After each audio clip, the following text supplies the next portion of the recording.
They killed, give me Isaiah 14 and 21. They did the same thing to my people. So then you said that they put millions of my actions. Yes, you said so. Should a murderer go to jail for murdering? Absolutely. Should a thief go to jail when he steals? Absolutely. Should a robber pay back the money he robbed? Absolutely. So why shouldn't the white man pay for what he did? That's right. One day you'll see just how it feels. Payback is a dog. It's a dog. Payback is a dog.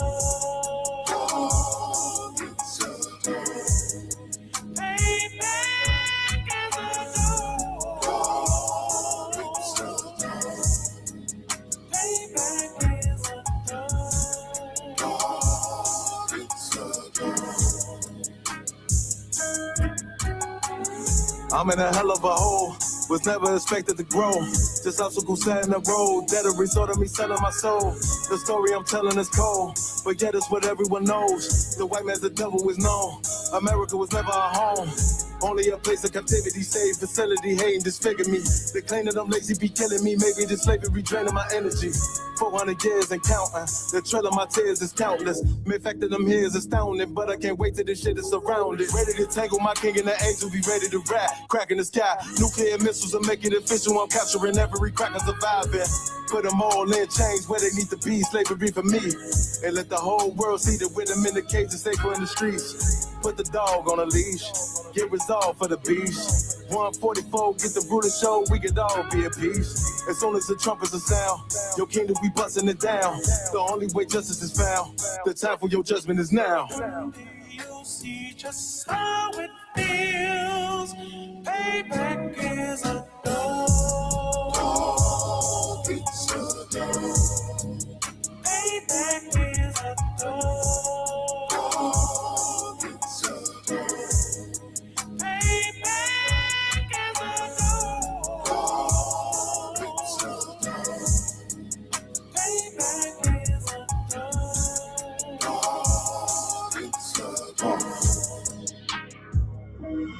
Look, ain't no remorse in my blood slim. It won't be no compromise. Now it's time to feed the worms. Watch his body turn to flies. I clutch iron while you trust the lies. The next Glock I buy gon' be Gen 5. I get it customized. And sending shots off like farewell. Praying payback come back around like a carousel. Still remember your Honda's words ringing in my head like bells. Said you in his body, you fit a Lord, fuck the cartel. Triangle choke, apply pressure to the game like I did Vondale. Payback's a bitch in a dress, she a bombshell. Revenge is served cold, I just hope they make an oxtail. Glock fresh out the box, I swear it got that new car smell. Made myself a target in a world of mad shooters. There was design fire for our babies to pass through it. And the day of our king's reign, I'll be overzealous. They bought my jealous, I bought brand new parabellums. You'll see just how it feels. Payback is a dog. It's a dog. Payback is a dog. It's a dog.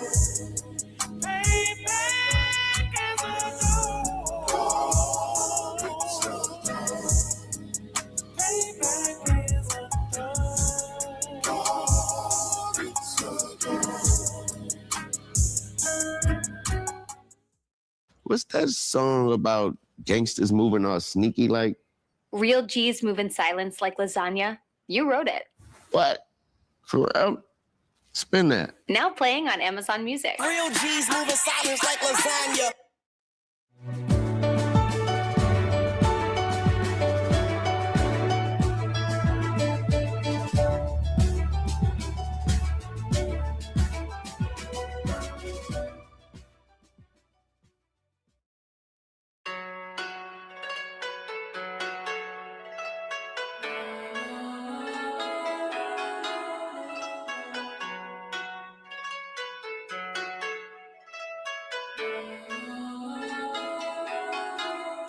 Yeah, Babylon is falling to rise no more. Babylon is falling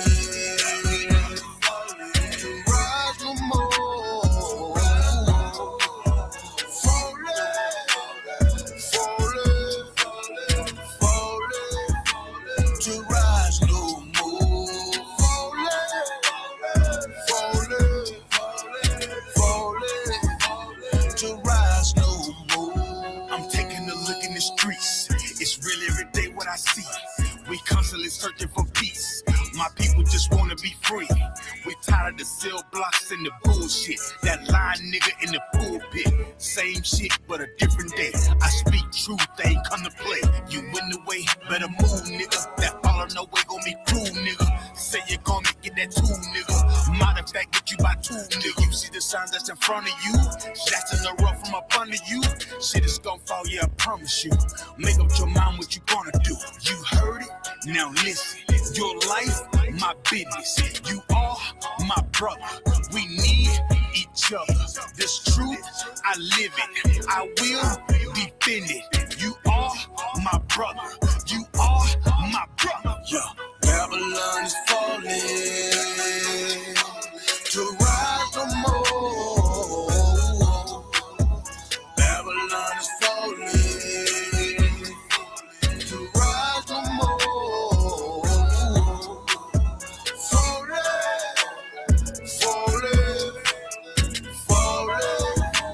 to rise no more. Falling,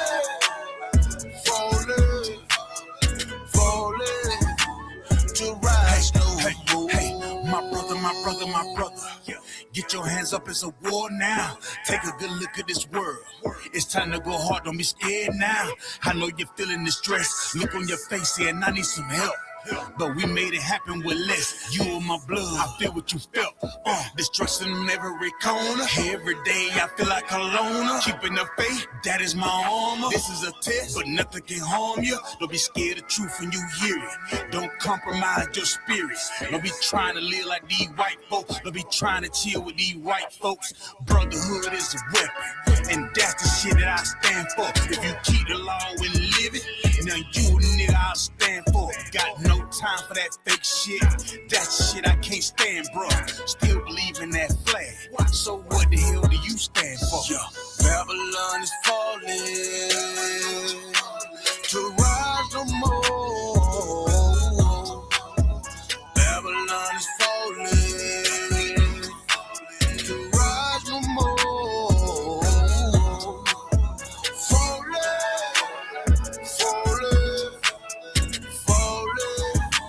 To rise no more. Falling, to rise no more. This video taken by the ISUPK is posted on the school's website and on YouTube. He says he and members of his Christian Bible school are well within their First Amendment rights. But shop owners say they've heard enough. Today in court, their lawyers argued the group is trespassing. In addition, they say the group's niggas want me dead. Crackers too, but it's coon ass niggas, they for the feds. My stick full of lead. In case these whole niggas try me, man, I might have to make that bed. No need to even flex. Cause how I walk it, how I talk it, let you know my speech direct. You heard what I said. Another move, your life passing through your mind, now you're big. And I'm fresh like a motherfucker. Niggas hating cause they mom want us. I'm just coolin' by myself, but now they all on me. Shut up, bitch, eat a dick, I don't wanna love you. Sitting that pool, wow, got your list up out your shoe now. Look what you finna do, wow, it's hot. Hop around these niggas till you flop. I'm busy getting mine, but all these niggas wanna duck. But it's cool, let me know I'm on the top. Steady in the courtroom, always fighting cops. Call the white man the devil, and that's off the top. So they try to stop my movement with a block, but I beat the case every damn time, so they watch. Waiting on the nigga to try to make me slip up. Walking up on me like homeboy, what's in your cup? Do you have any drugs? Well, let me see the slugs. Look at your bitch ass back, get mad, you ain't getting love. Your wife made you clip it damn nuts, yeah, I know. Crazy what coon people will do for these hoes, but I ain't even pressed. I see why you going on, my nigga, you dead wrong, but I never get it on. Black and white land, shit is crazy. Black and white land, shit is crazy. I'm freshen up, cleaner than the motherfucker. Good juice in my cup is redder than the blood sucker. Drip on leak, yeah, drip on me. Hey, talking about, but what the fuck do you mean? Yeah, you see these damn bitches, they be choosing on me. But I don't want the bitch, but that bitch drooling on me. I get to walking on the cause she wanna moving with me. But I won't have it cause she easy like spaghetti, homie. Unleashed it to the G. Who is he? That nigga from SC. Get your level straight before you approach a G. Cyan TC0013. Sits on the stick, it got me cruising off the scene. The fuck do you mean? Yeah, nigga, yeah. They nigga be hating, but they can't penetrate us, trying to shoot at us now later, but I'ma get you now. Potato on the bow, blang, blow. But even 30 years later, videos don't necessarily lead to convictions of officers. Advocates for reform say that needs to change.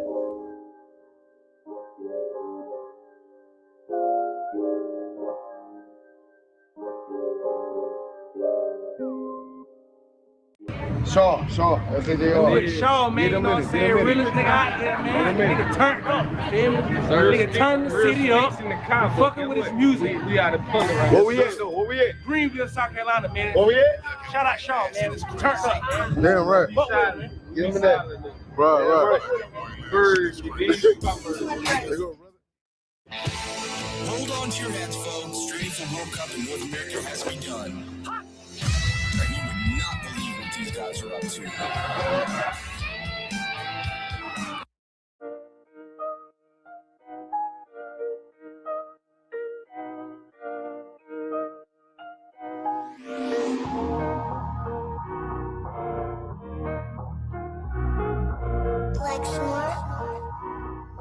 Pando, kill the beat. I don't know who, somebody need to hear this.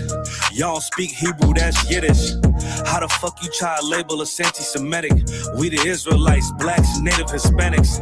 The Germans get locked up for the Holocaust. Meanwhile, black people still up in the Holocaust. 100 million of us died in the transatlantic. 6 million died. Y'all want the world to never forget it.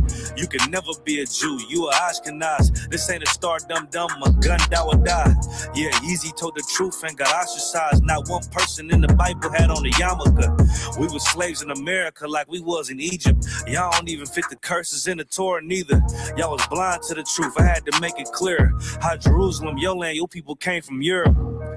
That was 1947. Your menorah got 9 sticks. It's really only 7. Yeah, it's us against the world. Armageddon. This what happened when you inherit lies from your ancestors. Y'all the synagogue of Satan with them black hats. Your whole nation sitting ducks, Aflacs, bunch of thieves and culture vultures ain't nothing kosher. To tell the truth, you vagabonds don't have a culture. Macedonia, Alexander and Philip, you a convert, so tell me, how the fuck is you Israel? That don't make you the people just cause you live there. Why my people can't hate your people like y'all hate Hitler? All the prophets was black and was called nigga. Y'all don't even fit the description that's in the scriptures. Abraham, all the way down to Jacob, we the real Jews. Y'all don't study Christ, y'all follow the Talmud. Keep it real, yeah, let's keep it real. Cold hard truth, it give you chills. Say y'all Jewish cause y'all ain't really them. About to do them like Hammond, it's the Feast of Purim. UPK undefeated, this an easy win. We was born fighting, y'all the evil twin. Jacob took hold of his heel, then out came his little red bastard, they kosher deals. It's only 12 tribes, y'all trying to make it 13. Esau despised his birthright, the Lord cursed him. He ain't the devil, who is? I'm still searching. Ask your rabbi, why he give them babies herpes? I don't know what's worse, that or you claiming that you a Maccabee. I'm about to cancel, everybody trying to cancel ye. I ain't afraid to speak, that's what I do. They riding to the core, I'm just judging them by their fruit. Cause they ain't suffering curses. If I was carnal, I promise I'd punch you in person. I know this an uncomfortable subject. They making millions off our culture and black people suffering from it. Yeah, they don't believe in Christ. They the Antichrist. Make a living off of niggas. They're a parasite. I ain't afraid to tell the truth. Niggas terrified. I'm about to go DEFCON 4. I ain't satisfied. That is proof. That is absolute proof that they know we are the real Jews. That's absolute proof. Now you got the records. Go find me a white Jew on any archaeology in Egypt anywhere.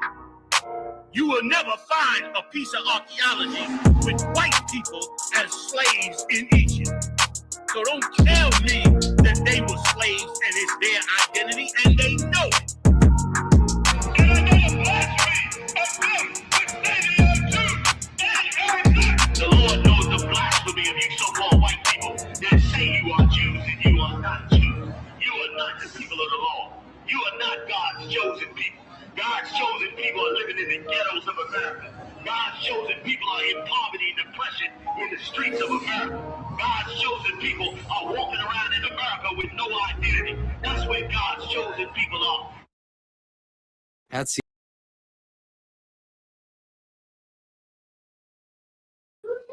All right, clap it up. Shalom, Israel. We the ISUPK started out of 1 West 125th Street, Harlem, New York. I'm precinct officer of 1,000, Lakum Yala. Beside me, I have precinct officer of 1,000, Amungabar. You understand? Clap it up for the Feast of Dedication. Made it through 8 days. Today's class is going to be on distractions. This is why we had to rededicate the temple, because during the feast, because brothers and sisters got distracted.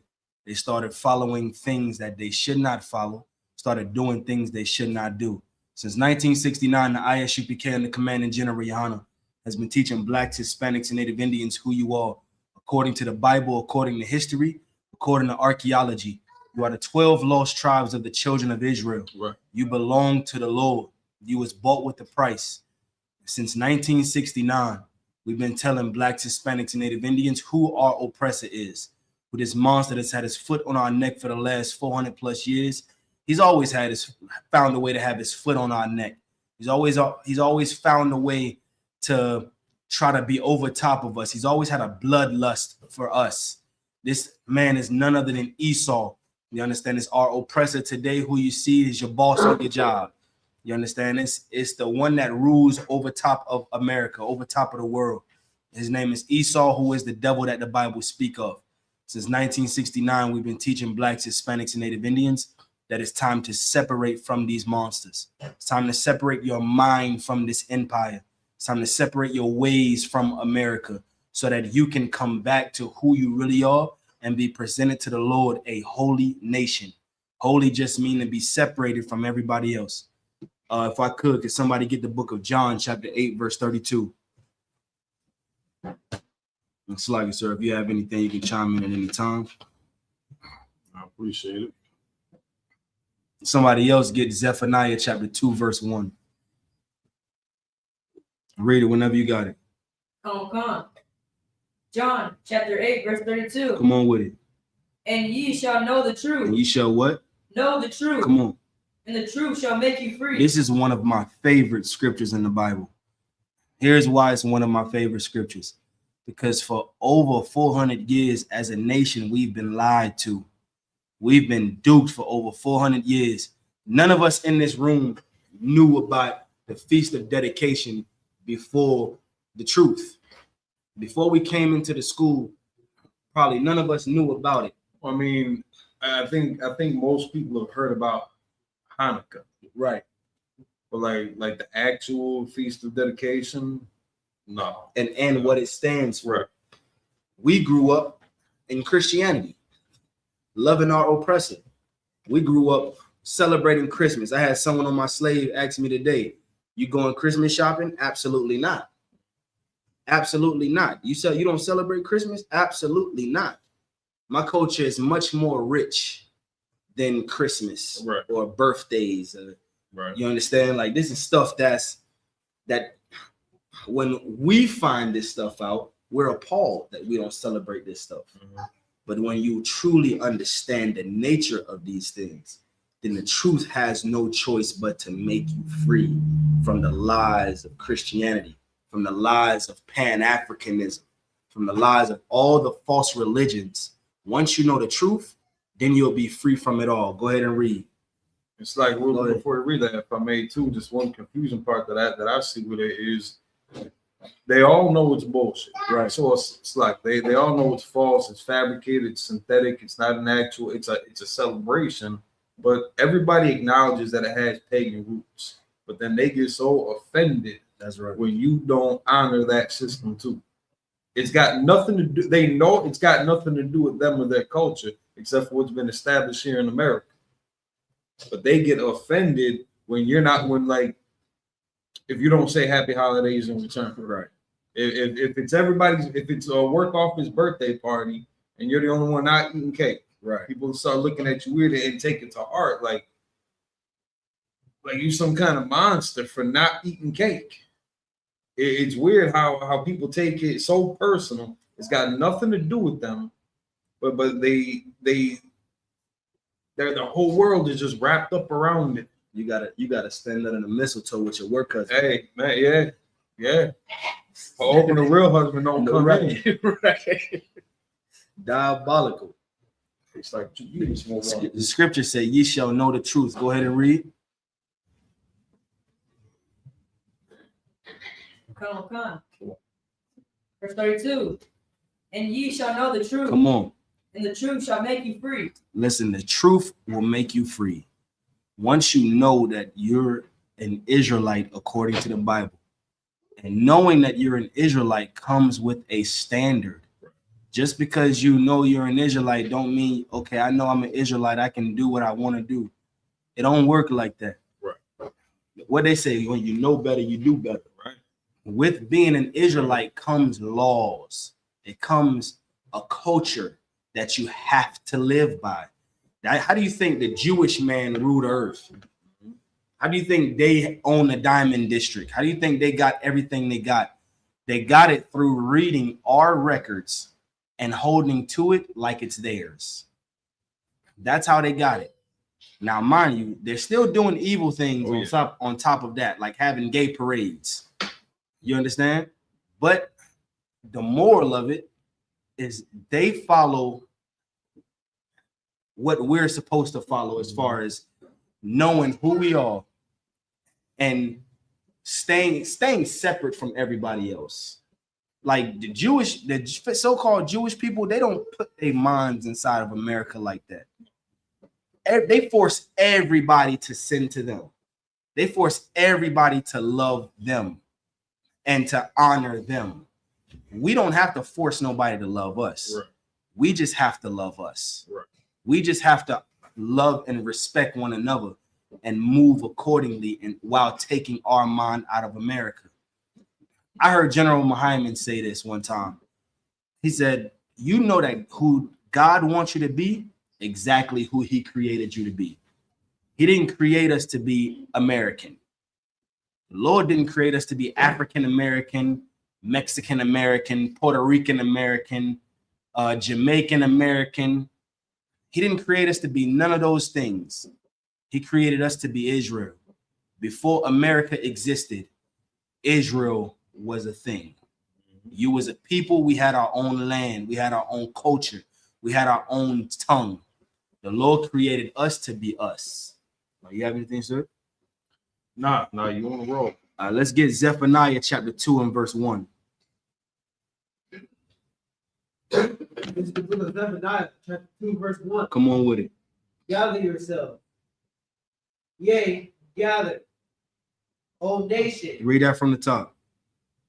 This is the book of Zephaniah, chapter 2, verse 1. Mm-hmm. Gather yourselves together. There you go. Yea, gather, O nation, not desired. Listen, the Lord said for us to gather together, O nation not desired. Who is the nation not desired if it's not the Hispanics? If it's not the so-called Hispanics, I don't know who is not desired on the earth. I mean, you get called over to work, you work all the jobs, and you do it great. You pick all the fruit. You do it great. And then once you build America, they want to deport you. Once they get everything they can out of you, they want to send you away. Who isn't desired if it's not the so-called Negroes? And we can't. It's like, if I may, we can't put it in the context of who's getting bullied right now by their own oppressors overseas, because there's still graffiti out there talking about free Palestine. That's right. Ain't no free Venezuela from foreign nations. Right. Now you might have Venezuelans, talking free Venezuela, but Palestinians ain't bombing free Venezuela, free Mexico, free Puerto Rico, free the reservations on the city streets. Right. They get love. They got whole political parties backing them up, going to bat for them. And people are applauding ICE agents that are dragging pregnant women by their feet. You know what I'm saying? So if there's a right and a wrong way to look at these words in the context that they're being delivered in on the world stage. That's right. Because everybody wants to talk about, all right, well, everybody went into slavery. Everybody, all nations at some point went into slavery. This happened to this people. This happened to this people. This happened to this people. No sweat. Show me. Let me see. Let me see your sword over here. Let me see the 1611. Real quick, Salaki. Yep. Nope. The brown one right next to it. Other side. Yep. What? Show me where this happened to one group of people. That's right. Outside of so-called blacks, Hispanics, and Native Indians. If the Chinese had went into a slavery, show me where also the curses, the blessings, the cultural identifying markers also apply to them. Like you got the whole spread got to be applied. Right. And you can't do that with everybody, man. And that's not. And what you're saying is absolutely correct. As a nation, not individuals. There is nobody on the face of the earth as a nation that still don't have a culture. That's right. That still don't have an identity. If you want to strip somebody of who they are and make a perfect slave, I mean, to the point where they no longer in the cotton fields. Now they love you and respect you, and so like you look to you for everything. You take them up, you strip them of their culture, you strip them of their language, you strip them of their identity. This has been done to only one group of people, so-called blacks, Hispanics, and Native Indians. They have a whole council on how to keep us on the bottom. So when the scriptures say, gather yourselves together, he's talking about blacks, Hispanics, and Native Indians taking our mind out of America. We've been, Martin Luther King duped everybody, even white people. That's how you know. If he was in the truth, he could have been great. He could have had promise. But he duped the whole world by saying, one day, what's that? The Negro spiritual. Right. One day, a little white boy and a little black girl can join hands and sing "Free at Last." Thank God Almighty, we're free at last. And I don't think it's no coincidence that he had a white man and a little black girl. Right. It wasn't a little black boy and a little white girl. The crowd would have went crazy. They would have stoned him on the spot. If he tried to put one of our little boys with their little girls, they'd have found out why. Here's what's the even more insane. All of this, like the Lord is so greater in this stuff he do. I had a young brother at my slavery ask me about that today. He was like, "Hey man, what you think about white women? Do you want me to be honest or do you want me to be politically correct?" Right. And he was like, "Man, he's like, I'm asking you to be honest because I'm starting to get my mind open a few things." All right. Our oppressor's woman was more diabolical to us than the man was. Yeah. And once we come together and see how evil they've been to us as a nation, and not just, I get it, a few individuals, you might find a few nice ones here and there, but as a nation, as a whole, you don't leave a door open for 100 snakes that's not poisonous to come in. We got 1,000 poisonous ones coming at you. You don't do that. You close the door on them all and you separate from all of them. Why? Because separation is the key to life. That's how a nation is saved, by separating from who's harming them. That's the smart thing to do. The Lord said to gather yourselves together so that you can be saved from the ones that's harming you. The Lord don't want us to be continually harmed by our oppressor. And on top of that, to rebuild the brotherhood and sisterhood between each other also. That's the point. It's there's gonna come our own little council, between blacks, Hispanics, and Native Indians, where uncomfortable truths are gonna have to be faced. Offenses that have been made, that have been long withstanding in between different families, gangs, tribes, however you want to, dissect us, that's going to have to get hashed out. We're going to have to let that fire die. That's right. We're going to have to bury a lot of hatchets. And people are not going to want to let that go because somebody's loved one got taken out. That's right. because somebody else's loved one got taken out. Because somebody else's loved one got taken out because somebody sold drugs to somebody else's loved one that got, OD. That's right. And because somebody else is sleeping with somebody else's girl, we can trace this back and back and back and back and back to however far you want it to go. It's got to stop at some point if we're gonna move forward as a nation, but not just as communities, boys and girls clubs, and Sheridan Park community and Metcalf Park community. That's not the scope, the scale, the size of things that we're talking about. We're talking about a nation, North, Central, and South America. Think of that population. The embodiment of a people that has such a violent past, right? That we're talking about, like, for real, put the gun down. It's a great mantra. It's a great hashtag. Stop the violence. Put the guns down. Hands up. Don't shoot. It sounds great. Actually doing it sounds wild when it's actually getting done. Because now, what's the focus? Since we're talking about distractions, what's the focus of gathering together? Read verse 2. This is the book of Zephaniah, chapter 2, verse 1. 2, verse 2. Before the decree. Now, the decree. Now, stop there. Before something is about to happen, gather together, get that focus back in order, realign, laser, sight it in, recalibrate. Before it's about to go on, you can read it for yourselves too. Before this day happens, and these sentiments are also echoed in 2 Thessalonians chapter 2. We can get that once we hit some of the rest of your scriptures, but there's a wave coming, man. There's something around the corner that we all kind of feel that tension. You don't quite know what it's going to look like, how it's going to be. I believe that we've got a perfectly sound blueprint right here. That's right. And if we were to follow this, we'll have the leg up on the competition.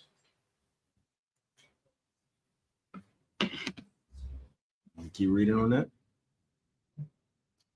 Well, you had something else you was about to go to? 2 Thessalonians. Oh, you already had that locked? Nice. All right, so yeah, read this then. Finish this, because this is going to kind of pair up with it on in the spirit of focusing through distractions. Keep going. Before the day passed out of the stack. The chaff. Now, what's a chaff? That's like the burnt embers in a fire. They're just whisking away like the dead debris of dried stalk. Like before this thing just zips by us that quick and that harsh, we need to gather together as a people. That's right. Because it's going to describe what kind of day this is. Keep reading. Before the fierce anger. The fierce anger, not the happy, joy.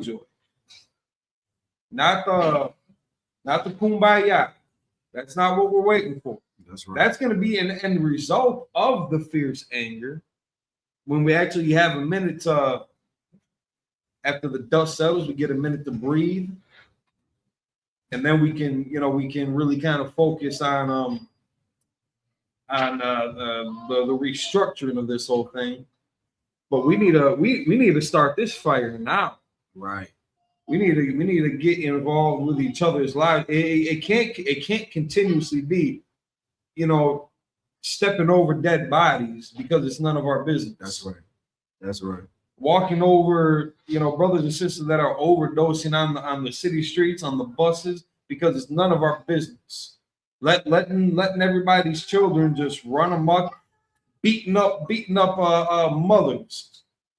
I can't remember what happened with the old girl while she was at the school defending her child or something, and then she gets jumped, and she getting drugged all through the streets. You know what I'm saying? It's the youth deserves better also. That's right. Deserves better treatment, and a better big brother than what a lot, the past generations have been to each other. That's right. We can't just keep on minding our own business because this includes all of it. Because it's something that's coming around the corner that if we don't pay attention to it now, we're gonna miss it before that day passes as a chat. That's right. And that fierce anger comes barreling down on our heads. Keep reading. Of the Lord. Of the Lord. Look, this ain't Donald Trump threatening you. This ain't Putin you got to worry about. It sure ain't Santa Claus. That's right. It's not going to be Old Man Winter. It's not going to be Cupid. It's not going to be ghouls and goblins. It's not the leprechaun. It's not an Easter bunny. It's not white Jesus. Before the fierce anger of the Lord comes calling. And keep reading.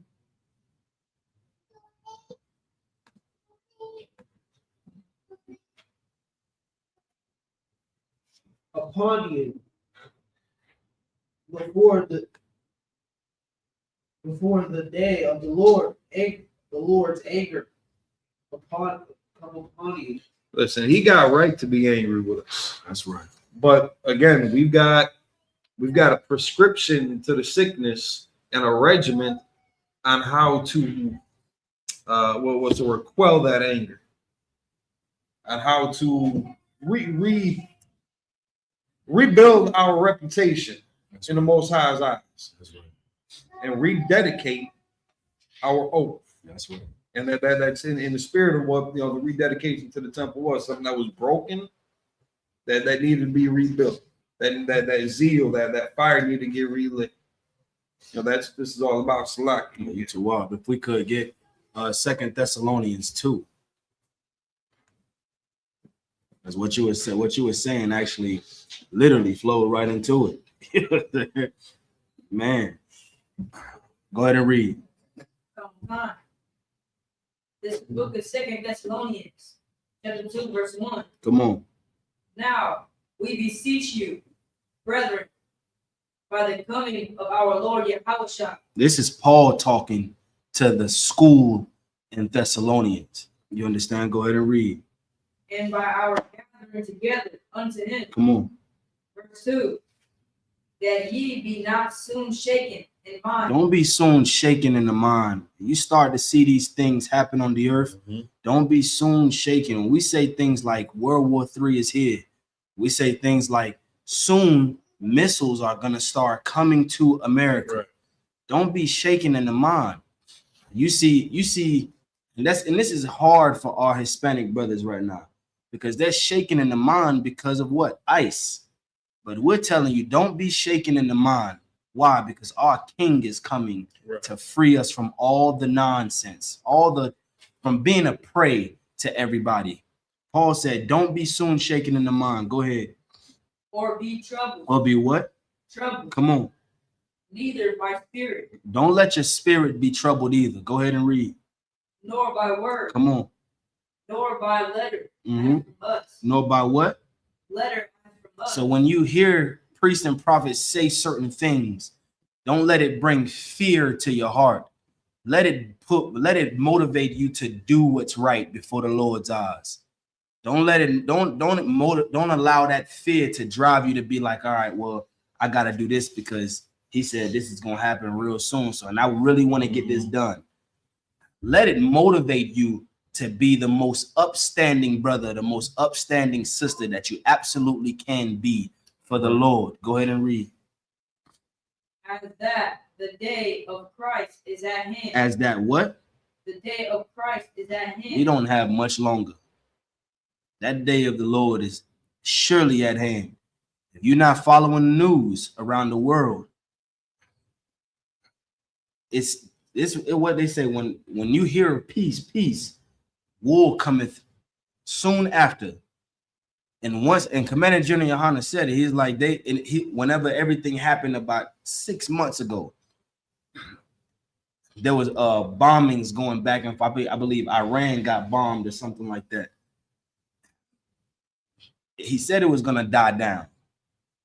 But then anytime something dies down, it don't stay down for long. Right. You understand? Like when a war dies down, it's going to come back with a vengeance. And once it come back, there was a lot of nuclear talks between these nations. When they start throwing these missiles, don't be soon shaken in the mind, because just know that this is the end and your king is coming. You understand? Go ahead and read. Verse 3. Let no man deceive you. Let no what? Means. No man deceive you by any means. Listen, we've been deceived by Christianity. We've been deceived by our oppressors. We've been deceived by everybody. The scripture said, let no man deceive you by any means. Meaning what? It's time to separate and come back to who you are. Let your brain be washed.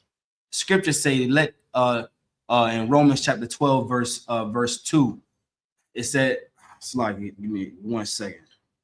And again, these are distractions. Don't be deceived. Don't fall for the lies. Don't fall for the damn, it just had the word in my head. The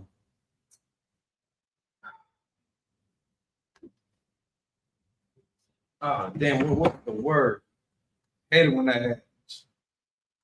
You know, the look over there. What's that? Right. You know what I'm saying? Like it's gonna be wild. It's gonna be something, you know, that's gonna strike fear into your average person. The I don't want to just say weak men, because you're gonna see a lot of strong men. The people that you felt were strong in the world change character also. It's gonna cause desperation. It's gonna cause madness. Like the one scripture, how about oppression maketh the wise mad. It's not just anger, but it's psychosis. Right. It's a breakdown of your mental faculties. It can be, you know, it can be expressed in a couple of different ways. Don't let it throw you off. Don't let it mislead you. It's gonna be, you know, it ain't gonna be pretty. It ain't meant to be. It can't be. It can't be. Listen, if it was some peaceful kind of exchange, like I wouldn't trust it. I wouldn't trust it. Like that happened. They were too nice about it. They just got nuked. They were too nice about it. Right. They didn't fight back or nothing. Right. Like, you know how bad you got to beat somebody down for them to not want to fight back no more? You know, we went through hundreds of years of conditioning to be as docile as our people have become today, to not want to put up a fight when we got, you know, mockeries like Thanksgiving paraded in front of us. Right. You know, our people are so destroyed, and that will has been broken to such an extent that even the people that are being mocked are celebrating. You know what I mean? Native Indians are celebrating Thanksgiving. It's uncomfortable to watch. Yeah. But, you know, these are some of the tactics that are going to get used to lull you to sleep, to get you to open up that door. I was like what I was saying about, you know, all them snakes coming through. It's going to be them tactics used. They just keep that door open just a little bit, just for me.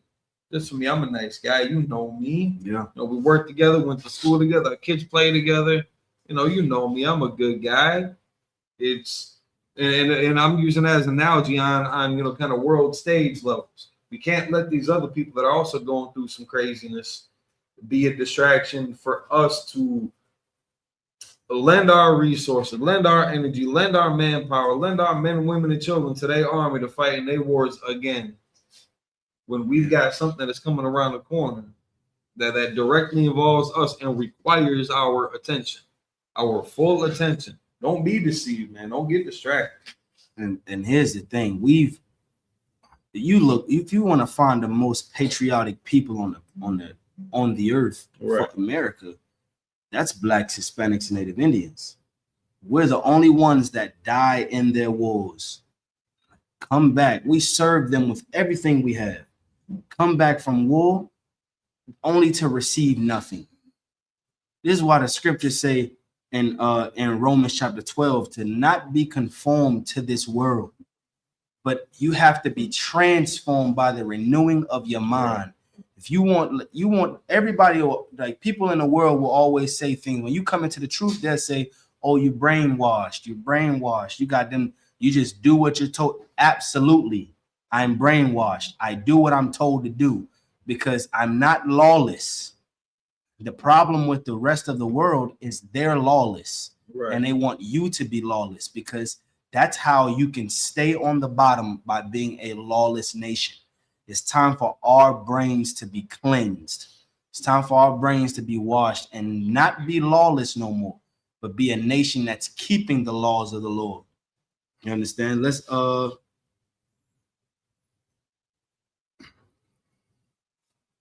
Let's get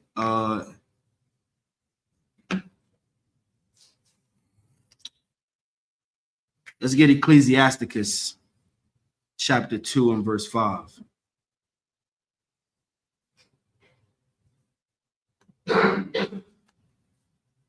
And the Apocrypha.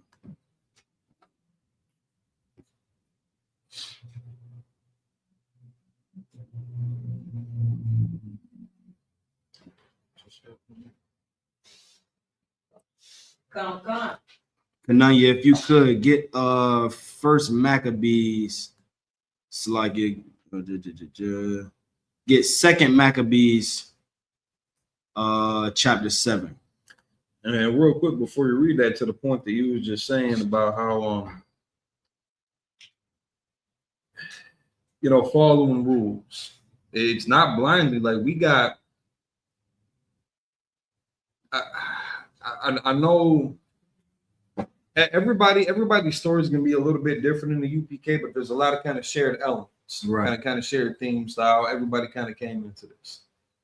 A lot of it was kind of disbelief, like you're like, that's in the Bible, like you mean they've been lying to me about all this peace and love stuff and about God and the Savior and all that. Like it's not through a blind faith. Like I've seen many examples of it lived out along with the teachings in the classes. One scripture that came to mind when he was saying that was 1 Corinthians chapter 6, verse 20. Ye are bought with a price. Therefore glorify God in your body and in your spirit, which are God's. As a people, whether you know it or not, you belong to a power greater than you could imagine. That alone, just on GP, that should garner your commitment and your dedication. Right. Especially since everything else that we've experienced has been detrimental to our way of life, to our household, to our communities, to us as a people. We can start small and grow big individually, our families, our neighborhoods, our communities, our cities, our country. Like it just, the domino effect is real. That ripple spread wide and far. Our bodies, our spirit, being such a spiritual, Blacks, Hispanics, and Native Indians are renowned for being a spiritual people. Right. We see something that not everybody else can catch. We feel something that not everybody else can engage with. And we've had a lack of words for how to explain it, except for we're spiritual. We're spiritual people. Now we know a little bit more about why. Right. And in perseverance, but then there's persevering.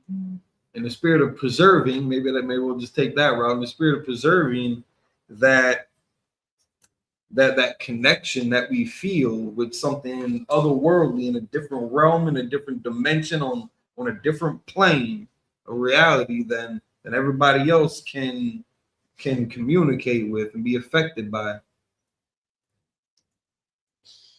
Gathering together, O nation not desired, keeping these laws, statutes, commandments that brothers are teaching us. It's worth a look into, and but you actually have to apply it to see what the effects are going to be.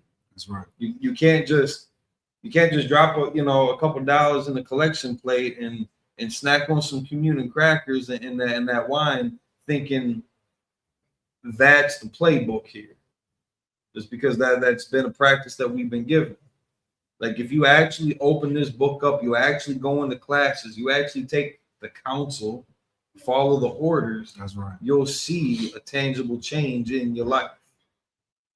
It's bigger than just flipping through the pages. Like, no, you too are. That's absolutely correct. Which is why you have to learn to not fall weak to distractions.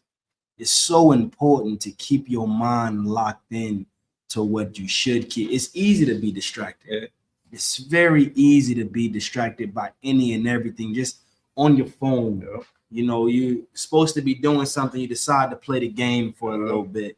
You know, you go to your job and you see certain things or certain conversations are had that's easily it's easy distracting at school. It's easy to be distracted. But the scripture, the Lord told us that offense, what did he say? Temptation is gonna come. You understand? Prepare you got the scripture in the apocrypha? Go ahead and read. Ecclesiasticus chapter 2, verse 5. Start at verse 1. Verse 1. My son, if thou come to serve the Lord. If you come to serve the Lord, for a Black, Hispanic, a Native Indian man, woman, or child, if you come to serve the Lord, go ahead and read. Prepare thy soul for temptation. Prepare your soul to be tried. Prepare yourself, because temptation is going to come. Distractions are going to come. A lot of people be like, well, Satan made me do it. Satan only does one thing. He takes what's inside of you and brings it to the forefront and see if you'll act on what you always wanted to act on. That's Satan's job, to show that to prove to the Most High that you're not worthy of the kingdom of heaven by you falling weak to distractions, which is why Satan went to Christ and he was like, it's like not Christ, but Satan went to the Most High and he told the Most High, he said, listen, if you allow, you got this hedge of protection around Job, you take this, remove this fence and I'll make him curse you to your face. All Satan wants to do is take what's inside of you and just dangle it right there in your face and make it look appealing. He'll make it look appealing by a look. You go and you out there, you see your friend smoking weed. You want to hit that one time. And you always been wanting to see what it feels like to do it. He makes it look so appealing that you do it. And then once you do it, then he goes back and report to the Lord and say, I told you he would fall weak. Your job is to not fall weak. The scriptures say, if you come to serve the Lord, prepare your soul for temptation. Distractions are going to come. Prepare for it. Go ahead and read. Verse 2. Set thy heart aright. Do what? Set thy heart aright. How do you set your heart aright? Anybody? Go ahead. You have to know the law. Keep it. That's the point. You have to keep it. It's one thing to know it. It's another thing to know it and do it. The scribes and Pharisees knew the law, but did they keep the law? They was trying to find reasons to kill our king. They kept some of the law, but they didn't keep all of the law. That's why what did Christ say? Do what they say and not what they do. And listen, if those small hats were Israelites, they for sure would have been Sadducees and Pharisees. That's absolutely correct. And that's evident in how they operate today, because they had to make a whole new system, a whole new operation. The Talmud, they had to make a whole new thing that for them and their culture supersedes the records, the actual record book. They had to come up with their own rules and regulations to live by, because they could not live by this. that they couldn't abide by it, because this was not given to them to abide by. That's right. So they had to make something else new. If they were Israelites, they'd have been that wicked bastard that was trying to bring pork into the altar. Right. That Mattathias shut down. Right. Cold. With a vengeance. With a vengeance. With a righteous vengeance. That's right. You know what I'm saying? It's, and then again, it's part of that distraction. It's like the brother was saying, it's gonna come. It's gonna come wrapped up in in a ambiance, social acceptance, feel good, a girl, a guy, a game, a movie, a show. And it's especially nowadays with technology the way it is, so many more avenues, so many different more angles of attack. That's right. That I'm sure than they had when they were just playing sticks and stones. But it's gonna be something dumb. It's gonna be something so dumb that you are fooled that it's innocent, and you're gonna be left with shame afterwards. Yes. And that shame is gonna let you know that you did something wrong, and don't let that be a distraction for your ass either. That's right.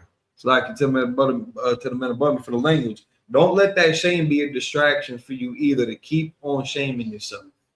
Rebuild. Listen, if you mess up, listen, get right, get your heart right, like we were just reading about, and rebuild your name. That's right. There's nothing wrong with correcting yourself and taking correction, and that you're taking those steps to show that you've repented, that you've you receive the information, and you're channeling the output. You know what I'm saying? It's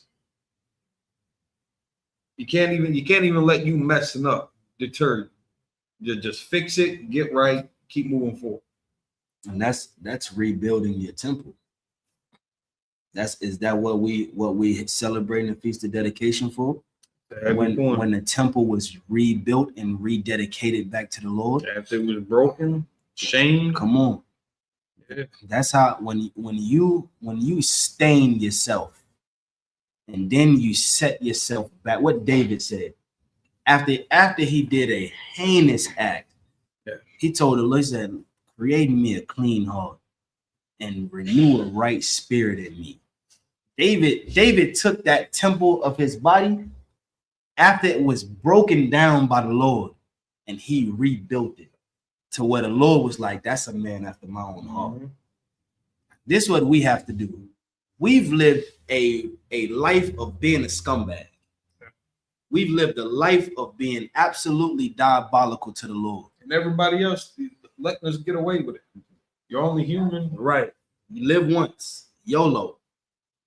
It's time to rebuild itself. Rebuild this temple and dedicate your temple to the Lord. Dedicate your mind to the Lord. That way, you're not out here doing what everybody else do. Yeah. You're showing that you're better. When they say, "Oh, you're supposed to be a light to the world," you're a light to the world by being better than them. And Captain Cox is I can't remember if Captain Tazariak and Captain Coxazai had specifically said it in that debate. And if y'all ain't check these debates out, man, on the Jake Shield podcast with Captain Tazariak and I just remember the comments kept on calling him Blue Sweatshirt Guy. I can't remember what his name was, but Blue Sweatshirt Guy. Captain Tazariak against Blue Sweatshirt Guy. That was bonkers. And then Captain Tazariak and Captain Coxazai on I don't know what Matan's podcast is called, if it's got one, if it's got a name, but that Cap Matan, I think he's even admitted that he's a troll.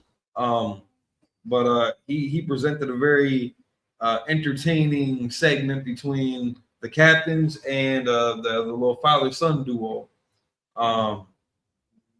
But in that exchange, when they were trying to say, and they were trying to use it as a point against the Israelite claim about being God's chosen people. Well, you know, weren't you supposed to be a light to all the people? That's still superiority. That's right. Because we would have to be the light for them to come to. It's not a light for us to go try to seek them out. That light is, you know, it's on the top of the mountain, king of the hill, that they would have to flock to and come seek out. So that's still being above all the people in this hierarchy. It's, you know, we're going to teach them how to get it right. And it's ain't going to be pretty. Right. And the first thing in order to get to that point is we have to get it ourselves. Right. That's why the scriptures say, set your heart aright. Go ahead and read. And consistently endure. And constantly. And constantly endure. Come on. And make not haste in time of trouble. Listen, we've seen brothers and sisters in the time of trouble make haste. They showed their flag. They showed who they really was. When they started getting to the thick of it, they turned around and showed you their back. And in haste, they ran. You learn this in Hebrew Academy Week. Whenever you start feeling the pain, what they tell you, sit in it. Sit in the pain. Don't run from it, embrace it. Because the pain is gonna turn what's supposed to be pure into what is pure. The pain is gonna turn you from just gold that never been through nothing to pure gold. That's what the pain is there for. Go ahead and read. Verse 3. Cleave unto him. Cleave unto what? Unto him. Come on.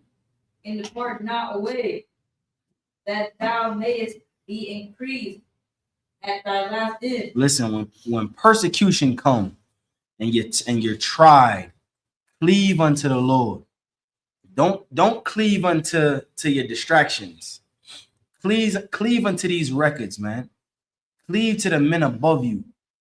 So whenever you're going through it, you can seek out wise counsel and you'll know how to last. And when you last, you'll be increased in the end.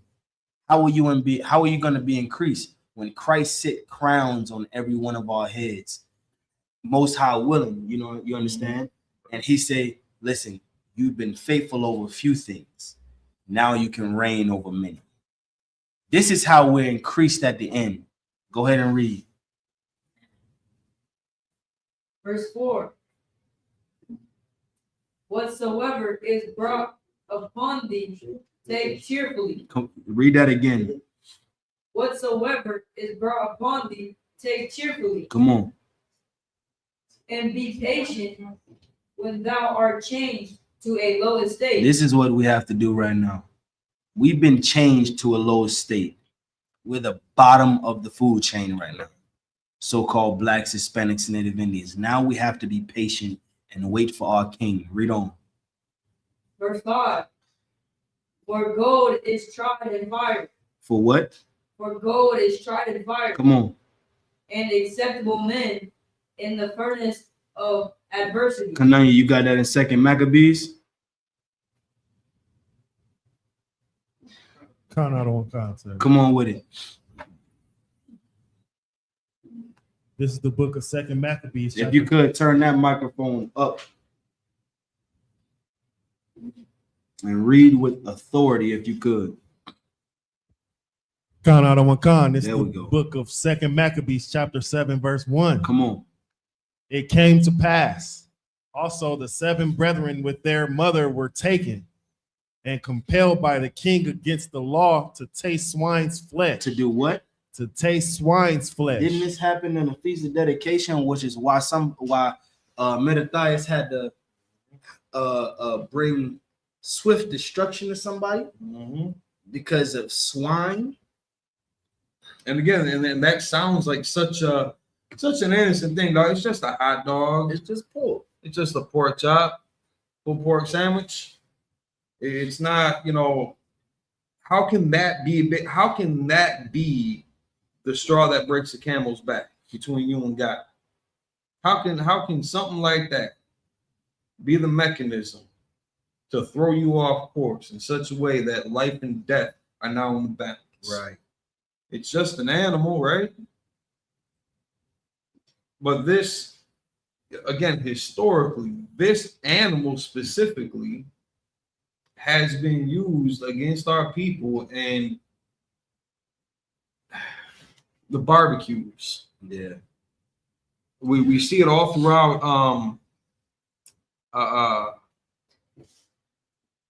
mainly with the Maccabees is where you see not just with Mattathias, the 7 sons and their mother, the birthday celebrations of the kings, again trying to get everybody to just partake.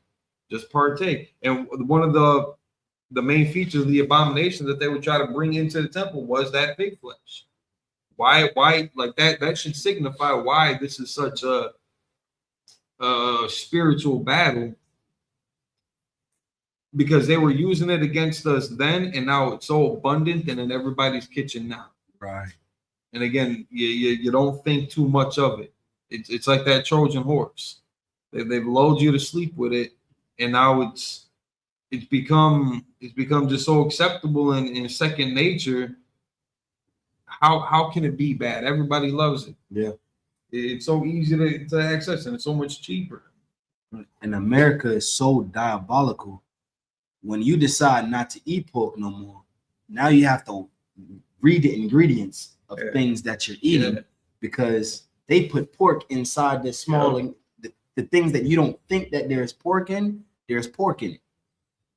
Now you go eat gummies, for example, you gotta find beef gelatin, because gelatin itself has pork.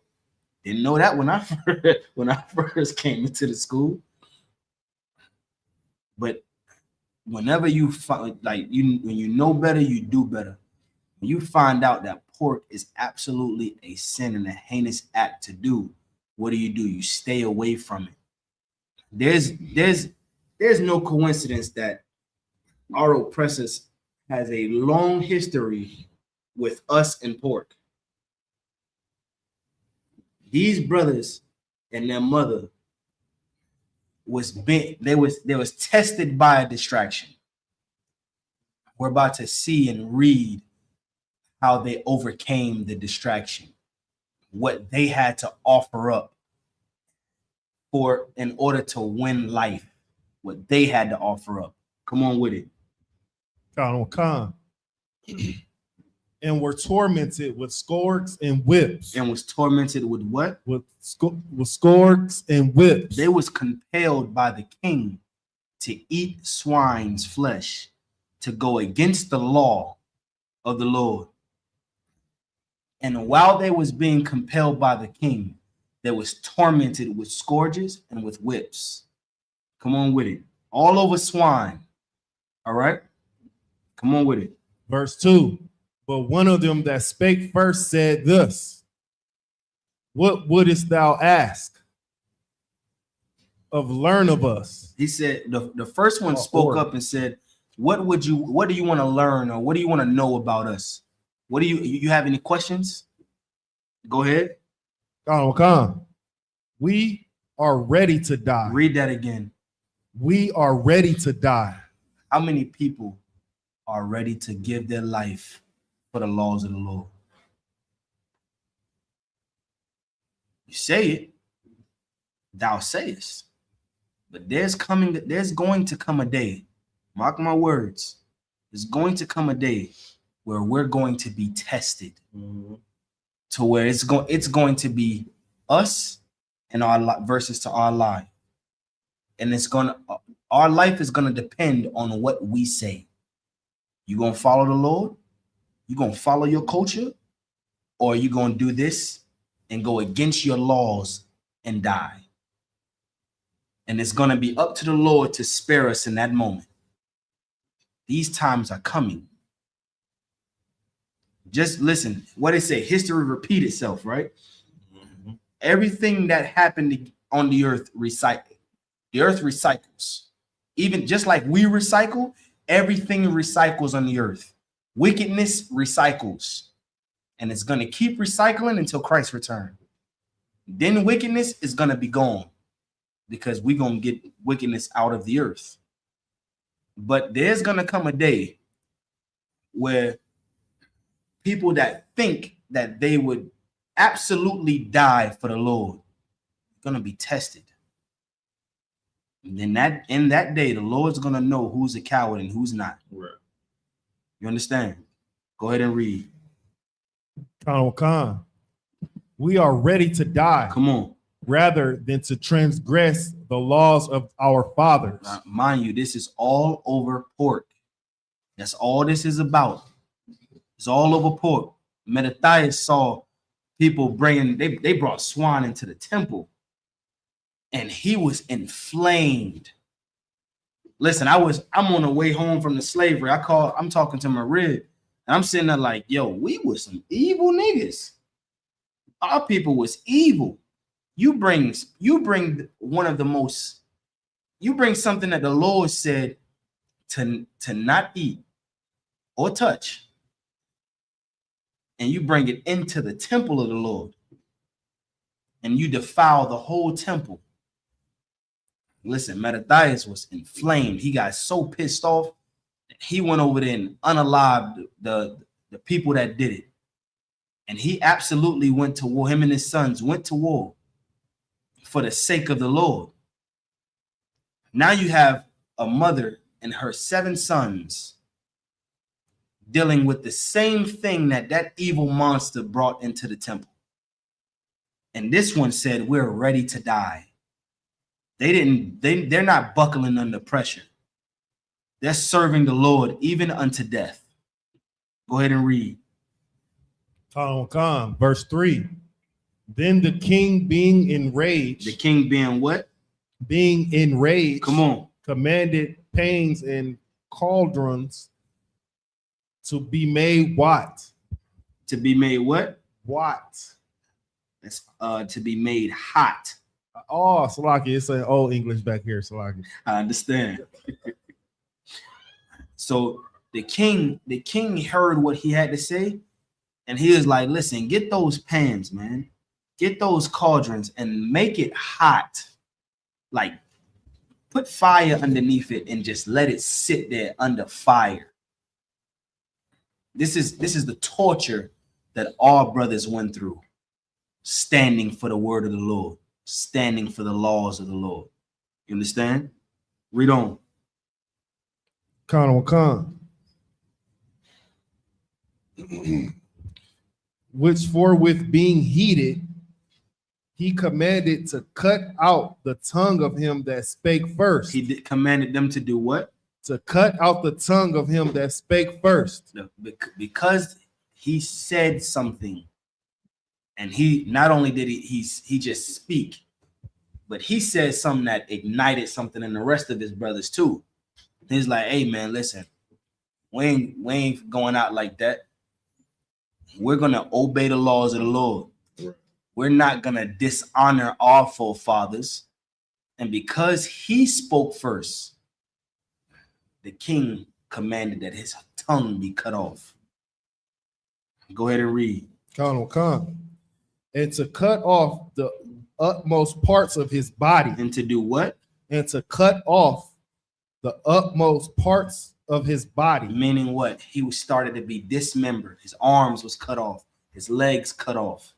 All the major parts of his body that he need to move around, mobilize, do anything. The king was like, cut it off. Come on with it. Khan. The rest of his brethren and his mother looking on. And they did it. The king did it in front of his family. Why do someone do that in front of your family? What's the purpose?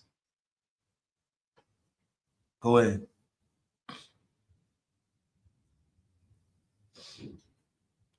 Is to instill fear into the others. Get man. You know, not unlike how they would break the buck back in the day too. Right. You know, they took the oldest of them and did him dirty. Did him super dirty in front of the rest of the, you know, the brothers that would have looked up to him. And they didn't let it distract them though.